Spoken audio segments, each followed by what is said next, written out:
देखिए, लव जिहाद पर महाराष्ट्र सरकार का एक बड़ा कदम है। बड़ी जानकारी इस वक्त की लव जिहाद के खिलाफ सख्त कानून आने जा रहा है। इसकी मांग लंबे समय से हो भी रही थी। डीजीपी के नेतृत्व में बनाई गई 7 सदस्यीय कमेटी कानूनी तकनीकी पहलुओं पर यह कमेटी चर्चा करेगी।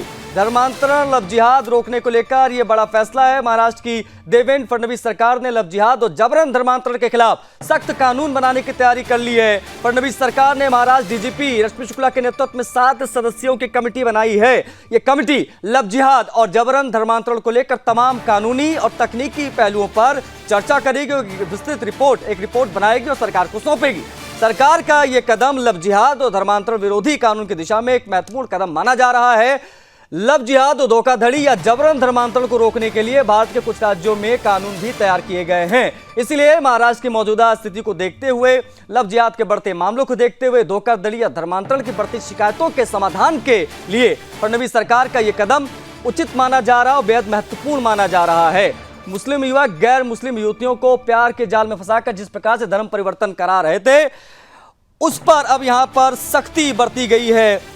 महाराष्ट्र में लव जिहाद और धर्म परिवर्तन के खिलाफ बनेगा कानून, ये इस वक्त की एक बड़ी जानकारी है। देवेंद्र फडणवीस ने इसके लिए कमेटी बना दी है मुख्यमंत्री ने, और इसे जल्द ही लागू करने की तैयारी भी है। लव जिहाद और जबरन धर्मांतरण के मुद्दे पर समिति गठित की गई है, जिसको पुलिस महानिदेशक की अगुवाई में 7 सदस्यीय कमेटी है, जिसके कानूनी पेच हैं, जो तकनीकियां हैं, इसके बारे में वो रिसर्च करेंगे और एक जो रिपोर्ट है वो मुख्यमंत्री की टेबल पर रखा जाएगा। उसके बाद में ये कानून जो है वो आपको धरातल पर दिखाई देगा।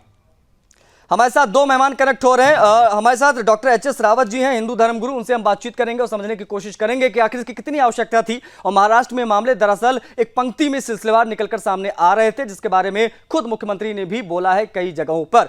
साथ में हमारे साथ दीपक चौहान, हमारे ब्यूरो चीफ महाराष्ट्र से, वो कनेक्ट होंगे। उनसे भी हम बातचीत करेंगे कि ये जो समिति बनाई गई है, इसमें डीजीपी के अलावा कौन कौन लोग हैं, किस प्रकार से समिति आगे बढ़ेगी, किस प्रकार से काम होगा, कब तक धरातल पर यह कानून हमें दिखाई देगा। लेकिन हमारे सहयोगी दीपक चौहान का मैं प्रतिक्रिया लूं उससे पहले, रावत साहब, आप किस प्रकार से देखते हैं? हमने देखा कि उत्तर प्रदेश में यह सख्त कानून बना, 20 साल तक की सजा का प्रावधान और तमाम चीज उसमें। गुजरात में हमने देखा, हमने मध्य प्रदेश में देखा। महाराष्ट्र के परिप्रेक्ष्य में अगर हम बात करें तो इसकी कितनी आवश्यकता थी? जी, इसकी बहुत ज्यादा आवश्यकता पूरे देश के अंदर है जी।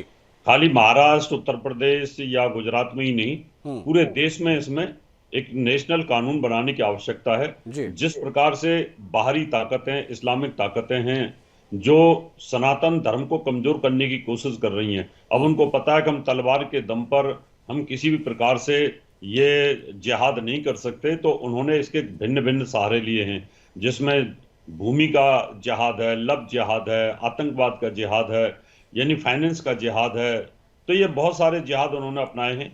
अब जो लव जिहाद है ये आज से नहीं चल रहा, ये तो जब से इस्लाम हमारे यहाँ पर आया हिंदुस्तान में, तब से तलवार के दम पर राजा महाराजाओं से जबरदस्ती उनकी बहन बेटियां राजकुमारियों के साथ जिहाद कराया, और ये धर्म परिवर्तन शुरू से कराते रहे हैं।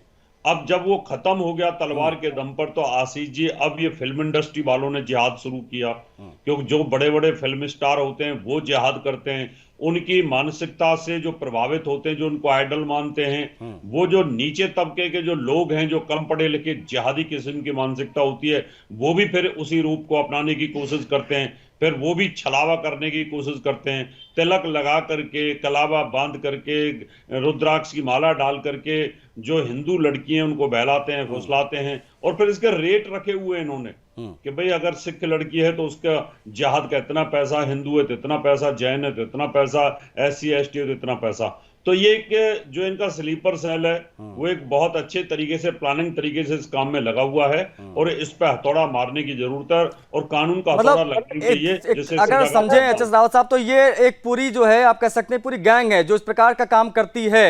और खुद हमने देवेंद्र फडणवीस को भी सुना था कहते हुए कि 1 2 4 मामले नहीं है, ये लाखों मामले ऐसे रहे हैं जहां पर जो मुसलमान है वो हिंदू पहचान दिखाकर हिंदू लड़कियों को फंसाता, उसके बाद में लव जिहाद, धर्म परिवर्तन, इस प्रकार की चीजें हो रही हैं, इसलिए इसकी बहुत आवश्यकता थी। लेकिन दीपक हमारे ब्यूरो चीफ कनेक्टर, उनसे हम बातचीत करेंगे। दीपक, किस प्रकार से देखा जाए, पहली चीज ये। दूसरी चीज ये कि ये जो कमेटी गठित की गई है, इस कमेटी के बारे में जरा बताइए, जानकारी दीजिए कि कौन कौन लोग इस कमेटी में शामिल हैं, किन तकनीकी पहलुओं पर यह कमेटी जांच करेगी और कब तक ये तमाम चीजें धरातल पर उतरती दिखाई दे रही हैं?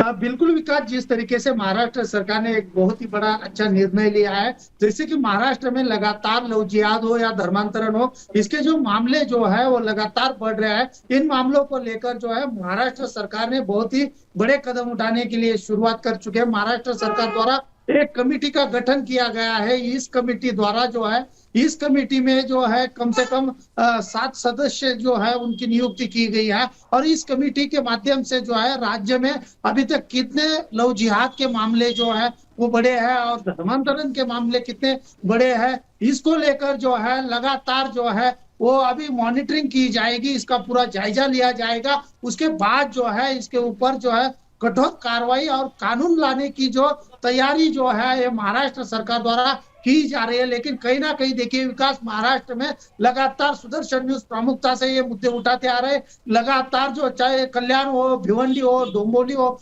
मुंबई के कई उपनगर हो या महाराष्ट्र के मालेगांव हो या जैसे कि पुणे हो, नासिक हो, संभाजीनगर हो, ऐसे कई मामले हैं जहां पर हिंदू लड़कियों को कलावा बांधकर उनको नहीं बिल्कुल। और ये बड़ी चीज की तत्कालीन डिप्टी सीएम मौजूदा वक्त के मुख्यमंत्री फडणवीस जी ने उस दौरान भी ये बात कही थी कि इस पर हमारा फोकस रहेगा।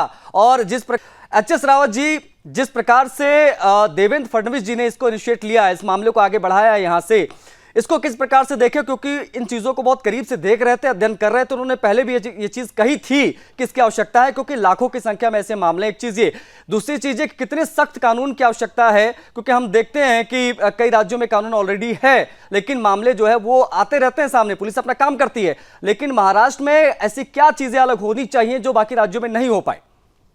देखिए आशीष जी, महाराष्ट्र में बहुत सख्त जरूरत है और बंबई के अंदर तो बहुत ही ज्यादा है जी। वहां पर ये सबसे ज्यादा लव जिहाद होता है। इन रिलेशन में अपना जो रूप है उसको छिपा करके, अपने धर्म को छिपा करके जिहाद करने की कोशिश करते हैं। जब धर्म परिवर्तन की बात आती है उस समय बात खुलती है। तो ऐसे में जो योगी आदित्यनाथ जी ने उत्तर प्रदेश के अंदर इसको सख्त किया है, उसी प्रकार से उसी पैटर्न के ऊपर महाराष्ट्र में भी होना चाहिए। बल्कि मैं तो कहता हूं महाराष्ट्र में और थोड़ा सख्त होना चाहिए, क्योंकि कभी कभी वहां लचार सरकारें हो जाती हैं। अब योगी जी तो बहुत सख्त हैं और बहुत स्ट्रांग है, कानून का पालन बहुत अच्छे से कराते हैं। तो मैं चाहता हूं कि उनसे भी थोड़ा सख्त कानून होगा तो ज्यादा अच्छा रहेगा, क्योंकि ये जो जिहाद है ना, ये सनातन धर्म के लिए एक दीमक की तरह है और इसको रोकना बहुत जरूरी है। और ये जिहाद ऑफिस के अंदर है, फिल्म इंडस्ट्री के अंदर बहुत ज्यादा बीच में, इन सब के बीच में एच.एस. रावत साहब, मेरे पास समय थोड़ा सा सीमित है, मैं चाहूंगा संक्षेप में आपका जवाब। जब ये कानून इंट्रोड्यूस करने की बात सामने आई, कहा गया कि कानून आएगा, समाजवादी पार्टी ने सबसे पहले विरोध किया महाराष्ट्र में, वजह क्या लगती है जल्दी से? तो सीधा सीधा है कि उनका मुस्लिम प्रेम जग जाहिर है। समाजवादी पार्टी के संस्थापक मुलायम सिंह यादव जी का जो एम्बाई फैक्टर है वो जग जाहिर है, उसको कोई नकारा नहीं जा सकता। वो राम भक्तों पे गोली चला सकते हैं अपनी वोट बैंक के लिए। तो समाजवादी पार्टी तो हमेशा कुंभ का आरोप लगाती रही है और इसी प्रकार से वो हिंदू विरोधी। मुसलमानों का चहेता कौन, इसकी होड़ सी मच जाती है विपक्ष में, ये देखने को मिलता है जब इस प्रकार के किसी कानून की बात होती है। तो बहुत आभार आपका एच.एस. रावत जी, आप जुड़े, आपने समय दिया। लेकिन यह कानून जो है वो बहुत जल्द धरातल पर उतरेगा। समिति जो है वो गठित कर दी गई है डीजीपी की अगुवाई में, 7 सदस्यीय कमेटी है, वो विस्तृत इसकी जो है वो अध्ययन करेगी। जो उसकी टेक्निकलिटीज हैं उसको लेकर एक रिपोर्ट तैयार किया जाएगा, उसके बाद में वो देवेंद्र फडणवीस के टेबल पर रखा जाएगा। उसके बाद में चीजें जो है वो धरातल पर उतरती दिखाई देंगी।